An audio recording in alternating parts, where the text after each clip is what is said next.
Dia mirip seperti Nabi Isa. 3 sifat dia mirip seperti Nabi Isa. Saat dia suruh langit, apa kata dia? Ya sama imtiri, wahai langit turunkan hujan. Betul-betul turun hujan. Dia katakan ke tanah, ya ard umbuti, wahai bumi tumbuh tanaman.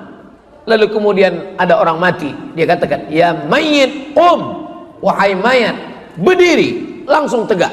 Lalu semua orang mengatakan dialah Al-Masih, padahal dia Al-Masih Dajjal. Dia bukan Al-Masih yang asli. Makanya sebelum salam tadi kita minta, Allahumma inni a'udzubika min adzabi jahannam wa min adzabil qabri wa min fitnatil mahya wal mamat wa min syarri fitnatil masihid dajjal.